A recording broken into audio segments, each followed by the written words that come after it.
A paz do Senhor Jesus, meus irmãos, desejo que o seu coração hoje esteja aberto para receber mais uma porção da Palavra de Deus, uma porção de ensinamento, uma porção de conforto e uma porção de confronto. Não poderia ser diferente, porque nós já entendemos e aprendemos que a Palavra de Deus, ela tem que nos confrontar, ela tem que trazer mudança nas nossas vidas, ela tem que trazer na nossa vida reflexão. Porque santo nenhum de nós somos, mas nós estamos buscando a santificação pelo Pai. Então essa palavra, quando ela encontra morada nos nossos corações, uma terra fértil, ela cresce. E com esse crescimento, há frutos. E esse fruto alimenta. Então quando nós falamos de confronto, é justamente essa necessidade que nós temos de estarmos abertos à palavra e entendermos onde nós temos que mudar, onde que nós conscientemente temos que mudar, porque não é como um pó de pirlim-pim-pim na nossa vida, né? Vamos dizer assim, a palavra, ela traz reflexão nas nossas mentes, e isso faz que nós possamos entender a verdade que nos liberta. Amém? Então vamos lá.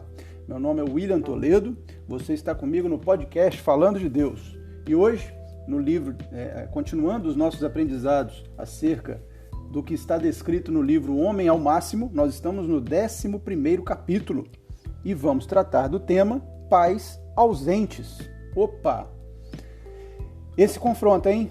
Esse confronta porque tem muitas desculpas, muitos homens terceirizam muito essa gestão das suas famílias. Nós já aprendemos lá atrás, em capítulos anteriores.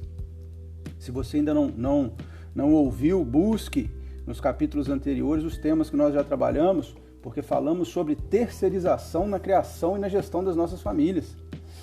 E aí nós vamos entender que os pais, como é o papel do pai ausente e como não deve ser esse papel, né?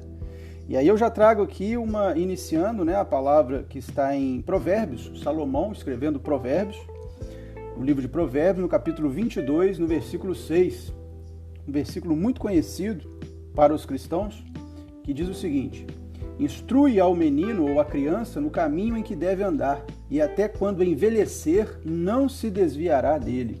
Opa! Salomão escreveu esse texto antes da vinda de Cristo na Terra, ou seja, Salomão aqui não estava falando do Evangelho.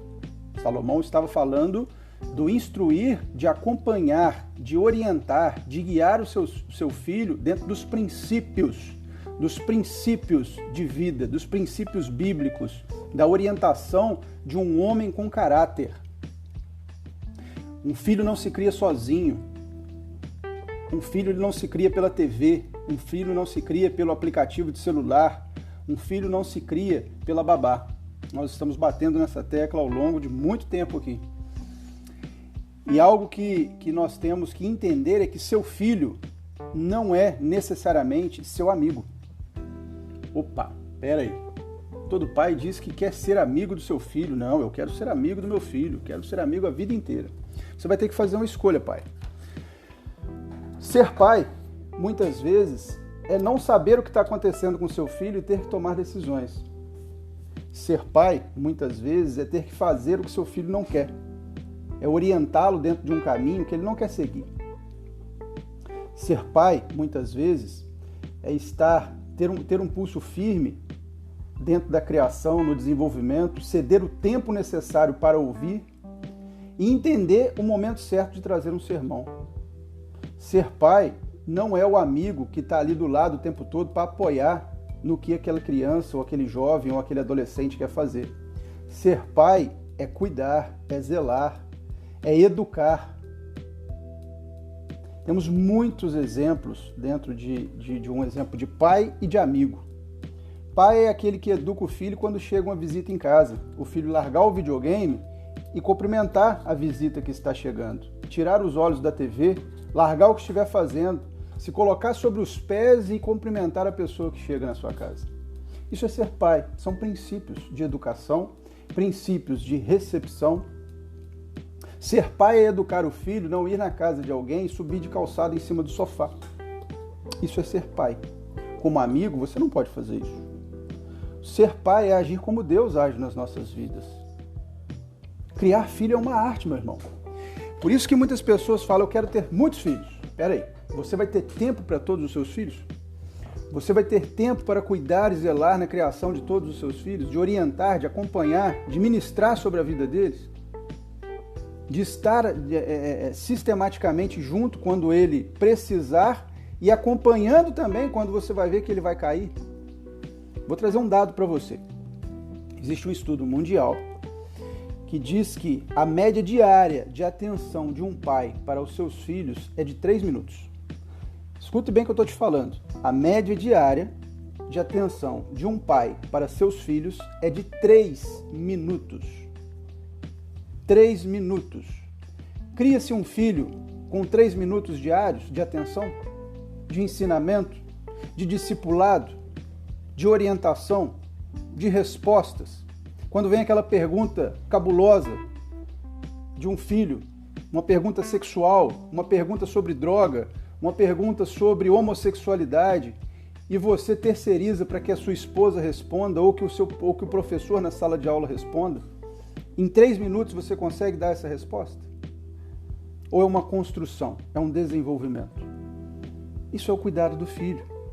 E esse papel nós temos que entender, pai, que não é só colocar comida dentro de casa. A palavra de Deus nos traz, e eu vou trazer muitos exemplos disso aqui, que o grande papel de um pai, o grande papel de um líder, de um sacerdote dentro do seu lar, não é somente trabalhar, colocar o dinheiro e abandonar. Porque dinheiro não cria, dinheiro afasta os filhos de uma boa criação. O dinheiro necessariamente, ele compra a atenção momentânea e uma felicidade também momentânea, mas ele não traz o desenvolvimento de uma criança. Eu prefiro uma criança que é cuidada e zelada, instruída pelo pai durante toda a sua vida e que ela não tenha dinheiro para fazer inglês, não tenha dinheiro para fazer aula particular, não tenha dinheiro para fazer atividades físicas de natação, judô, karatê e assim por diante, do que uma criança que é criada pelo pai e orientada durante a vida, que ele possa, durante a sua jornada, buscar, até depois da sua maioridade, aquilo que ele não pode ter na infância, mas que ele teve o caráter, o princípio, para poder zelar e cuidar da sua família, cuidar da sua vida. Nós fazemos hoje a criação dos nossos filhos justamente para eles serem adultos. Nossos filhos não são criados para serem crianças. Até quando você coloca o nome numa criança, não coloque o nome na criança de uma criança. Coloque o nome numa criança de adulto. Por quê? Essa criança ela será adulto depois dos 18 anos de idade. Ela não vai ficar criança o tempo todo. Não vai ser bonitinho, pequenininho o tempo todo. Ela vai crescer, vai te trazer, vai te confrontar. Vai te trazer, às vezes, respostas que você não vai gostar. E a orientação para um pai é dessa forma. E aí nós trazemos, como Jesus nos traz vários ensinamentos, o grande ensinamento da mesa. O grande ensinamento da mesa. A mesa é um local de extrema oportunidade de criação dos filhos. Na mesa, você consegue inserir e trabalhar muitas ideias que você, às vezes, não consegue durante o dia porque as atenções estão distorcidas. Ter tempo para almoçar com seus filhos, ou tomar café da manhã com seus filhos, ou jantar com seus filhos é crucial. Pelo menos um momento é importante que você tenha para sentar à mesa com a sua família, com a sua esposa, com seus filhos. E se esse momento não for prazeroso, todos vão querer fugir. Se o momento que você tem para sentar à mesa com a sua família for um momento de disciplina, não vai ser legal. Mesa não é lugar de disciplina. Mesa é lugar de orientação, atenção, amor, entendimento, para que você capte as mensagens e tenha sabedoria para saber lidar com isso no momento certo. Porque senão nem alimentação as pessoas se alimentam direito. Nem comer elas comem direito. Imagina você que chega para o seu filho na mesa e pergunta para ele como foi a prova de matemática que ele teve. E seu filho, para querer ser sincero, porque ele não tem medo de você, mas ele é sincero, ele tem temor e respeito, não medo. E ele fala, pai, não fui bem, tirei 2 na prova de matemática. E aí você fala, poxa meu filho, você não estudou, já está errado, o que você estava fazendo? Está tudo errado, estou pagando escola para você à toa. Acabou, nunca mais essa criança se abre para você. Acabou com o jantar dele, o almoço, a refeição que seja, acabou com a confiança que ele tinha em você, e você não vai conseguir ter a abertura mais para conversar com aquele jovem, aquela adolescente e assim por diante. Agora, se você capta aquela mensagem, recebe aquela informação, senta com a sua esposa e pergunta qual o tempo de estudo que o seu filho está tendo, como que ele está estudando, quem tem acompanhado ele, quem é o meio que ele tem vivido, quem tem influenciado. Chega para ele e pergunta, meu filho, com quais amigos você gosta de lidar na escola? Por quê? Como é que está isso? Fala um pouquinho do seu professor de matemática. Como é que está sendo a aula? Você está entendendo o que ele está falando? Capta as informações e seja cirúrgico. Seja cirúrgico. Muitas vezes você vai ter que fazer uma reunião na escola do seu filho e entender por que ele não está aprendendo matemática. Porque pode ser que seu filho, às vezes, é muito tímido e tem vergonha de perguntar o que todo mundo deveria perguntar. Isso acontece. Eu estou trazendo dicas aqui abstratas de que eu passo na minha vida e que você também deve passar na sua. E que amigos meus passam também. Então nós temos que entender que esse papel da mesa na nossa vida, no relacionamento que nós temos, e Jesus, quantas vezes Jesus sentou com os discípulos para discutir ações na mesa, e instruí-los. Quem Jesus chamou a atenção na mesa? Ninguém. Jesus ensinou, Jesus instruiu, Jesus captou a informação. Jesus ele sempre trouxe um relacionamento harmonioso, onde quer que ele estivesse, para que isso pudesse gerar o quê? Ensinamento na vida daqueles que o acompanhavam. E a alimentação é um momento sagrado. Nós não podemos quebrar essa rotina abençoada que Deus nos permite para podermos ter mais contato com os nossos filhos, para poder captar dentro da nossa família, dar atenção para sua esposa. No mínimo, na hora do almoço, você vai ter 15 minutos para poder dar atenção. Você vai multiplicar por 5 a média mundial de atenção para os filhos. Então, ou seja, você vai conseguir entender o que está acontecendo no seu lar. Agora, se cada um pega o seu prato, vai para frente da TV, o outro pega o celular e coloca o celular para ligar e vai ouvindo Mundo Bita, o Peppa Pig, que hoje tem até homossexualidade já dentro desses desenhos. Tome cuidado e preste atenção no que você está colocando para os seus filhos se alimentarem. E você fica ali preocupado com a sua comida e pensando no seu trabalho, você está traindo a sua família. Você tem um amante e essa amante está fazendo você pecar. São os deuses que Deus traz na Bíblia. A sua amante hoje pode ser o seu trabalho, que você acredita que é o que está sustentando o seu lar. E eu vou trazer uma história, isso não é bíblico, não está na Bíblia, é uma história que vai ilustrar, uma parábola que vai ilustrar.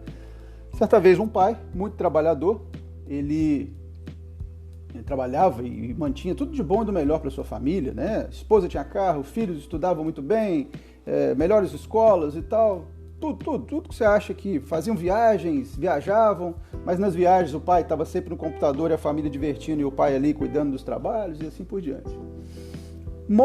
Esse homem morreu, chegou no céu, à presença de Deus e falou, meu Deus, eu morri muito cedo, morri muito jovem, eu não entendi por que o Senhor tirou a minha vida, estou muito preocupado com a minha família agora, era tudo que eu tinha, eles eram tudo que eles tinham na verdade, era eu que sustentava eles e agora eu como empresário, acabou que não deu tempo de eu deixar nada para eles ali a nível de herança, não fiz a papelada, morri sem ter tempo de fazer, será que o Senhor não percebeu isso? Chamou a atenção de Deus. E aí Deus ouviu e falou com ele, tudo bem, deixa eu te perguntar algumas coisas agora. Foi você que cuidou deles, né? Foi, tá. Quando seu filho ia bater na beirada da mesa e teria ali um traumatismo craniano, onde ele viria a óbito, foi você que o ajudou? Eu falei, aconteceu isso? Que dia? Ok. Quando a sua esposa estava dirigindo e um carro viria na outra direção, capotando e bateria no carro dela, foi você que ajudou? Ok. Quando você conseguiu o seu trabalho, onde ninguém queria te dar oportunidade, e um único homem que eu pedi, um cliente, que era para poder te procurar, ele te procurou para te dar oportunidade para você poder desenvolver e ganhar o seu sustento. Foi você que procurou esse cliente? Não, senhor, não. Essa e várias outras situações aconteceram na sua vida e quem promoveu foi eu. Quem cuidou da sua esposa muitas vezes à noite com seus filhos doentes e você não estava dentro de casa, foi eu que dei fôlego e força a ela. dei sabedoria para ela poder cuidar e zelar pelos seus filhos. Fui eu que sempre estive ali, você nunca esteve presente. Você, na verdade, me deu muito trabalho, porque eu tive que fazer papéis que você nunca fez e sustentar a sua casa enquanto você era para estar lá. Onde você estava? Aquele homem se calou, se reteve e entendeu que, na verdade, nós não fazemos nada. É Deus que faz tudo por nós. É Ele que nos orienta. Na verdade, nós atrapalhamos a gestão da nossa família por parte de Deus, porque não fazemos o provérbio 22, versículo 6. Não orientamos os nossos filhos no caminho que devem andar. Por quê? Quando eles estiverem velhos, eles vão lembrar disso. Mas quem está orientando? Que caminho que eles devem andar hoje? No caminho da TV? No caminho da novela? No caminho do seriado infantil que tem muita maldade no meio? Ou no caminho da direção de um pai cristão orientado pela palavra de Deus, que busca o discernimento na sabedoria de Deus junto com a sua esposa, sua ajudadora, para entender a dificuldade de um filho e dar atenção, ou seja, amor. Você não ama seu filho se você não dá tempo. Você pode gostar dele e ter ali aquele sentimento de posse, mas você não ama, porque você não entrega a ele o tempo que ele precisa para ser direcionado, criado, cuidado, zelado. E é assim que nós devemos pensar, meus irmãos. É assim que nós devemos agir e entender nas nossas casas como está sendo a gestão do nosso lar por parte dos nossos filhos. Se somos pais presentes ou pais ausentes. E o que eu quero trazer para nós é que para ser pai presente, você não precisa estar 24 horas dentro da sua casa, mas você precisa de dedicar um tempo de qualidade no momento que você estiver junto com a sua família. Amém? Como eu disse, é uma palavra que vai trazer para nós ensinamento. E escolha. Você escolhe ser um pai presente ou um pai ausente. E você escolhe colher o fruto que você está plantando hoje, para lá na vida adulta do seu filho e da sua filha, você conseguir entender a personalidade que você colocou. E não culpar ele, dizer que é uma pessoa difícil, uma pessoa com uma personalidade forte, que você não consegue trabalhar, porque no momento que era para você estar junto, você não conseguiu implantar nele o caráter, que é seu a partir espelhado no caráter de Cristo. E é nisso que nós vamos orar. Primeiro nós vamos pedir perdão. Perdão a Deus pela nossa negligência. Perdão a Deus por negligenciarmos a grande responsabilidade que Deus nos deu, que é de cuidar e zelar pelas nossas famílias e pelos nossos filhos, que não são propriedades nossas, são dados a nós justamente como responsabilidade de cuidarmos e guiarmos sobre a face dessa terra. E eu vou orar por você, depois do pedido de perdão, para que Deus oriente os seus caminhos, coloque no seu coração o senso de responsabilidade, dê estratégias para que você gerencie melhor o seu tempo, trabalhe melhor as estratégias dentro da sua casa, que a sua mesa seja um local abençoado, que você utilize aquele ambiente para ouvir, para escutar, para discernir, para levar amor, para elogiar e para trazer a sua família ao seu lado. Vamos juntos nessa oração? Em nome do Senhor Jesus? Então, aonde você estiver, feche seus olhos, eleve seu pensamento a Deus e ore comigo. Senhor nosso Deus, poderoso Pai, como é maravilhoso, Senhor, receber a sua palavra nas nossas vidas como ensinamento. Está tudo aqui, Pai, tudo aqui. Nós é que negligenciamos, Senhor, muitas vezes aquilo que o Senhor já nos ensinou. Buscamos projetos que não são seus. E o melhor projeto que poderíamos estar inseridos, que é o da nossa família, muitas vezes abandonamos e terceirizamos para alguém que nem conhecemos e nem sabemos o caráter que tem. Mas o Senhor, ó Pai, há de nos perdoar. Há de nos perdoar porque queremos, ó Pai, corrigir esse erro, mas não por nossas forças, e sim pelas suas forças, pelo vigor que o Senhor nos dá, pelas estratégias que o Senhor nos dá. Em nome do Senhor Jesus Cristo, Pai, por favor, nos perdoe e nos oriente a seguir o seu caminho dentro da criação dos nossos filhos. Nos dê a sua sabedoria, nos dê o seu entendimento, para que possamos, ó Pai, ser homens, ó Pai, honrosos e sermos dignos de receber o dom que o Senhor nos deu, que é o dom da paternidade. Senhor, pedimos ao Senhor que a partir de hoje as nossas vidas, junto com as nossas ajudadoras, as nossas esposas, possa vir a ser uma vida de sabedoria nessa gestão. Que o nosso ambiente, ó Pai, de alimentação, na nossa mesa, onde nós estivermos, se eu não tiver uma mesa, que seja no chão, que seja sentado com um prato na mão, mas que haja um ambiente ali de relacionamento e o Senhor esteja presente, Pai. Não se ausente desse ambiente que nós estamos, ó Pai, pedindo para que o Senhor esteja, porque se o Senhor não estiver ali, não haverá o cordão de 3 dobras, onde tudo se fortalece. E é o que eu te peço, Pai, esteja nesse ambiente familiar, esteja nesse local, para que onde esse homem, essa mulher, os seus filhos estiverem, possa haver a presença de Jesus, trazendo sabedoria, amor, paz, discernimento, que o inimigo não tenha frente para trazer ali a angústia, o conflito, o medo, o temor, e haja ali o amor do Senhor. É o que nós te pedimos, Pai, em nome de Jesus Cristo, derrama sua graça sobre nós e abençoe essas crianças, esses jovens e esses adolescentes, destes pais que estão aqui nos escutando hoje. Eu te agradeço, em nome de Jesus Cristo. Amém. Meu irmão, receba essa palavra abençoadora e esclarecedora na sua vida, que Deus tenha misericórdia de nós e nos ajude a sermos esses homens ao máximo que Ele nos orienta a ser, esses sacerdotes, esses pais presentes dentro da vida da nossa família. Amém? Glória a Deus por você, louva a Deus pela sua vida e que a graça do Senhor te acompanhe. Nós nos encontramos no próximo episódio aqui no podcast Falando de Deus. Um grande abraço e até lá.